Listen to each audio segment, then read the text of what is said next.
Hi guys, welcome to Twinkle Talks. Hope you all are doing good. I am Twinkle. दोस्तों, आज की कहानी America के एक शहर लॉस एंजलिस में रहने वाली अंबिका एन की है। अपने एक्सपीरियंस शेयर करते हुए अंबिका बताती हैं कि जनवरी 2011 में मैं केरल के अपने होम टाउन से अमेरिका लौट रही थी। फ्लाइट का इंतज़ार करते समय मैंने एक छोटे बुक स्टोर से द सीक्रेट खरीदी। लॉस एंजलिस जाने वाली उड़ान में इसे पढ़ने के बाद मेरी ज़िंदगी बदल गई। तब तक मैं जीवन भर नेगेटिविटी से जूझती रही थी, लेकिन द सीक्रेट की नसीहतों ने मेरा नज़रिया बदल दिया और भविष्य की बागडोर मेरे हाथों में थमा दी। मैं अक्सर अपनी नई नौकरी, सुंदर नए मकान और बेहतरीन नए संबंधों के वरदानों को नज़रअंदाज कर देती थी और इन चीज़ों पर ध्यान केंद्रित करने लगती थी कि जो मेरे पास नहीं थी, खासतौर पर अमेरिका में बसने वाला स्थायी ग्रीन कार्ड। मेरे शॉर्ट टर्म मैरिज की बदौलत मुझे टेम्परेरी ग्रीन कार्ड मिल गया था, लेकिन टेम्परेरी ग्रीन कार्ड पाने के लिए मुझे ये साबित करना था कि मैरिज असली थी और अब भी वैलिड थी। मेरी मैरिज तो रियल थी, मेरे इमोशनल वुंड्स इस बात का सबूत थे, लेकिन मैरिज के बमुश्किल 1 साल बाद ही मैं अपने हस्बैंड से अलग रहने लगी और हमारे डाइवोर्स का प्रोसेस लास्ट स्टेज पे था। मुझे एक लॉयर की मदद लेनी पड़ी। ये महंगा मामला था। मैं उदास थी कि मुझे इतना खर्च करना पड़ रहा है और मेरे अंदर ये डर भी था कि मुझे अमेरिका से बाहर भेज दिया जाएगा। कोई ताजुब नहीं कि आकर्षण के नियम की वजह से मेरी समस्याएं बरकरार रहीं। मेरे सर्कमस्टेंसेस वर्स्ट होते जा रहे थे। फिर मैं द सीक्रेट की वेबसाइट पे गई और अपनी बुरी हालत को बदलने के लिए कुछ स्टेटमेंट पढ़े। मुझे कई लोगों की बातों से प्रेरणा मिली जिन्होंने अपने पर्सनल एक्सपीरियंस का उल्लेख किया था। मैंने तुरंत ही इसे आजमाने का निर्णय लिया। मैंने अपने वर्तमान ग्रीन कार्ड की 2 कलर्ड प्रिंटआउट निकाले और उनकी समाप्ति तिथि 2011 से 2021 कर ली।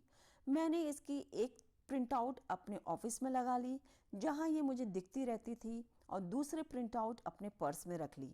फिर मैंने एक ऐसी चीज़ की जिससे मेरी इच्छा की सफलता सुनिश्चित हो गई। मैं इसके बारे में पूरी तरह भूल गई। मैंने प्रोसेस के बारे में सोचने के में 1 मिनट भी बर्बाद नहीं किया। मैंने ये नहीं सोचा कि लॉयर क्या कर रहे हैं या मैंने अपने पक्ष में पर्याप्त डॉक्यूमेंट्स दिए हैं या नहीं। मैंने एक भी नेगेटिव थॉट नहीं सोचा। मैंने प्रोसेस में मदद करने की भी कोशिश नहीं की, जैसा कि मैं आमतौर पर करती। मैंने इस बारे में भी नहीं सोचा कि मेरा लॉयर मेरे पक्ष में शानदार तर्क दे रहा है। मैंने बस इसे मुक्त कर दिया। जब कोई मुझसे पूछता था कि मेरे आवेदन का क्या हाल है, तो मैं बस कंधे उचकार कर कह देती थी कि कार्यवाही चल रही है। मैंने अपने लॉयर को बार बार फ़ोन करना बंद कर दिया और ये चिंता छोड़ दी कि ऑफिसर कब मेरा इंटरव्यू लेगा। मैं वीज़ा प्रोसेस के बारे में जानती थी, इसलिए ऑफिसर के साथ एक ब्रीफ इंटरव्यू, एक सफल मुलाकात की तस्वीर देखना लॉजिकल स्टेप होता। लेकिन आकर्षण के नियम की बदौलत मुझे इतना ज़्यादा मिला जिसकी मैं कल्पना भी नहीं कर सकती थी। मेरे तत्कालीन ग्रीन कार्ड की अवधि खत्म होने के 2 महीने पहले 1 जून को मुझे डाक में अपना नया ग्रीन कार्ड मिल गया। कोई इंटरव्यू नहीं, कोई ऑफिसर नहीं, कोई मुलाकात नहीं, कोई इंतज़ार नहीं। बस कार्ड जिस पर समाप्ति तिथि 2022 लिखी हुई थी। मैंने कार्ड की कॉपी में जो डेट लिखी थी उससे 1 साल ज़्यादा।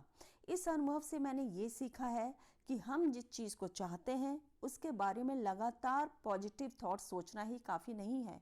असली बात तो मांगने, विश्वास करने और फिर मुक्त करने की योग्यता है। असली बात तो ये विश्वास करना है कि मेरी इच्छा सृष्टि तक पहुंच गई है। मैंने अपनी बात यूनिवर्स से क्लियर बता दी है और मेरी इच्छा मंजूर हो गई है। मैं ज़्यादा पॉजिटिव वाइब्स छोड़कर अपनी इच्छाओं को और प्रबल करने पर भी मेहनत कर रही हूँ। दोस्तों, जैसा अंबिका को एहसास हुआ, जब आप अच्छा महसूस करते हैं तो ये विश्वास करना ज़्यादा आसान होता है कि आपकी मनचाही चीज़ आपको मिल जाएगी। जब आप अच्छा महसूस नहीं करते हैं तो ये विश्वास करना आसान नहीं होता। ऐसा इसलिए है क्योंकि विश्वास एक पॉजिटिव इमोशन है और ये अच्छा महसूस करने की आवृत्ति पर रहता है। इसलिए अगर आप निराश महसूस कर रहे हो तो विश्वास करने की ये प्रैक्टिस ना करें। पहले अच्छा महसूस करें, इसके बाद ही इमेजिन और प्रैक्टिस करें। इससे आपको विश्वास करने में मदद मिलेगी।